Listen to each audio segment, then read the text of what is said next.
We at the party. Full smoke niggas wanna menage it. We just came to cool and try to party.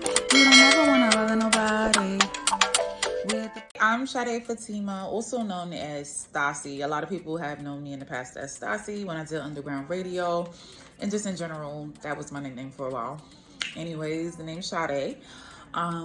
Basically, I'm a singer, songwriter, artist in general. I do some background work. I do act. I could do a little dancing, but I'm not really a choreography girl. But anyways, welcome to my channel. This is long overdue. I'm gonna stop trying to flip my hair because I don't know why I keep flipping it like this, you know. Anyways, I got up here. I decided to basically start my channel and stop being so hard on myself. I was supposed to do this a very long time ago. I keep waiting for perfection. I keep like putting it off. Oh, wait till I have this in order. Wait till I look like this. Wait till I look like that. And you know, like, time is only passing. Nothing's ever gonna be perfect. So I'm just gonna jump out the window as myself right now. No filter, no nothing, no lashes. Please don't beat up on me, y'all. I'm just trying to be as vulnerable as I can. So that's why I'm starting at a clean slate. So as we progress, we're gonna get better. You know, I'm gonna have the lashes and the makeup and all of that stuff. But right now, I just feel so comfortable in my own skin. I'm kind of feeling it. I'm trying to grow. So, you know, I've been through quite a few things within these last couple years and just in life in general. Starting off with me aging out of foster care system. I wrote a book. I'm an author. I always forget to talk about that stuff because it doesn't, like, I don't know, it's like not a title for me for real, even though it's something I did. Like, people are like, are you kidding me? You did that. But, you know, I don't really like, I don't really talk about that much. But anyways, yes, so I wrote a book, you know, talking about the kind of the things that I went through facing the foster care system. Facing the foster care system. Basically, I am the daughter of someone, actually. Everybody's a daughter of somebody. Nah, but basically, I am one of, what, 5 siblings? I believe it's 5 of us that were separated in ACS, which is, you know, in New York, that's Child Protective Services.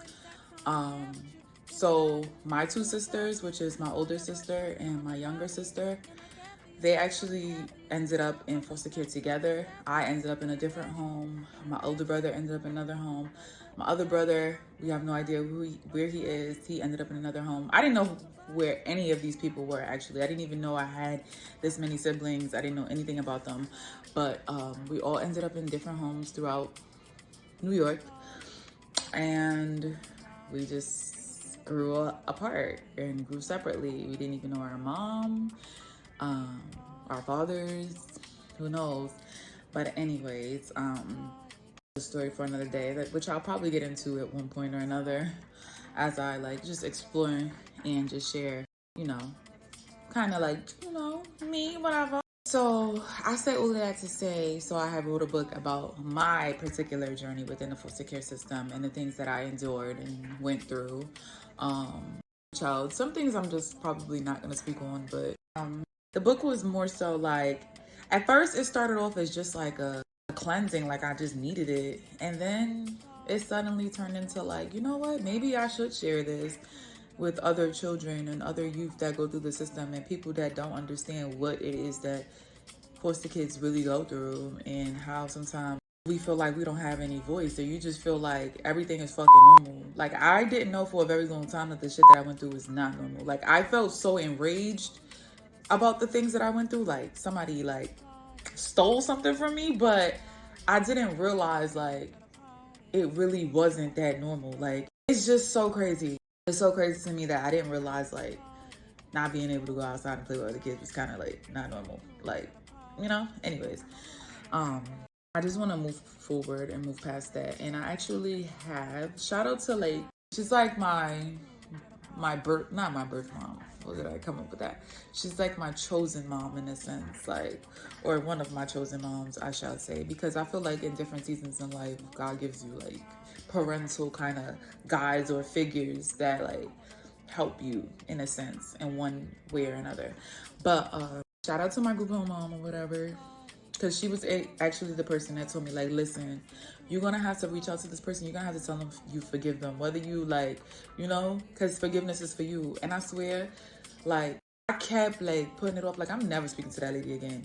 But the moment I did that, I feel like I was already making strides, but after that, it just like, woof, like a whole something just like, I don't know, lifted off of me. And it's been feeling pretty amazing since then.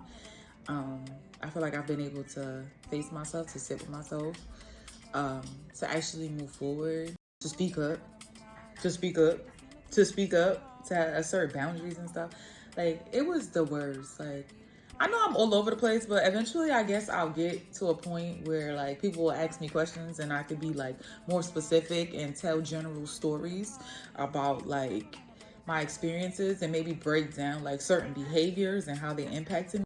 That's another story for another day, which I'll probably get into at one point or another as I like just explore and just share, you know, impact me and how people sometimes try to hold it against me to hurt me. But that's another reason why I think it has taken me so long to get on a platform and actually start speaking about certain things, because it's hard being vulnerable and it's hard like getting picked apart. Like, I'm always picked apart for something. If it's not like looks, because it's always been looks. Gotta face the fact, you know? It's always been like not looking a certain way, not acting a certain way. And I'm starting to like come back into myself, because that's a whole nother topic about like the name thing that I had to go through, and identity problems and identity issues that I had to go through because my name was changed, and like weird shit that happens within the system. Not sure if it was for my benefit, were they trying to hide me? I don't know, but a lot of weird shit happened to me that I had to try to figure out later on in life. Like, why is this psychologically fucking me up? You know? Oh, I'm sorry. This is not kid friendly anyway, but you know, I do want to clean up the language a little bit. I'm sorry if I'm rambling. I guess I didn't realize like I could put a camera in front of me and just start babbling. Anyways, so yeah, this is something that has been overdue. I've actually like had a disagreement with someone and they were like, well, you could be further along. You could have been an influencer if you would have just da da da da. And I never even saw myself as that. I just saw myself as somebody that for some reason people gravitate towards on social media, and I didn't realize like it was like they was gravitating towards me, like, and people were, I'm an influencer. I just was looking at it like, oh, this is kind of lit. Like, I could have like online friends, because in real life, who got friends? Nah. But yeah, so I guess I'm like trying to step into this whole influencer thing, even though I want to be a performer. Oh, look at my blue tongue, because I had some blue now later. Anyways, so I guess this channel is just going to be like my rambling, you asking me questions, me sharing my music, if you like it, because maybe you don't like it. Maybe I know I'm talented though. I know I'm talented. I just gotta let the right ears hear me and build my own platform with my performance. I mean, my own whatever, with people that like understand. Cause that I'm an emo girl sometimes. I'm not emo and sensitive, but I'm emo. And yeah, like maybe I'll share my gym thing, because I started going to the gym till like because I suffer from. I'm not gonna say I suffer from. What I'm gonna say is, you know, complex post-traumatic stress disorder has been a thing or two before. Depression has been a thing or two. And basically I just fight with all my might, and I go to the gym and I try to do positive things. And I went into a therapy. I went into therapy a few years ago, and shout out to the Black therapist that I had that brought your girl through and gave me some like techniques and coping skills and stuff. But right now I'm kind of like, I want to be the best version of myself, but I'm also still ratchet as hell. So it's like, it's kind of like conflicting me. It's conflicting because like, I don't want to be like, all right, I'm gonna just sound ignorant, so I'm just leave that. Maybe I'll break that down later. But I guess this is my first video. I guess we're doing this. I've been so scared to even start. I did an intro, or not even an intro. What do you call those things?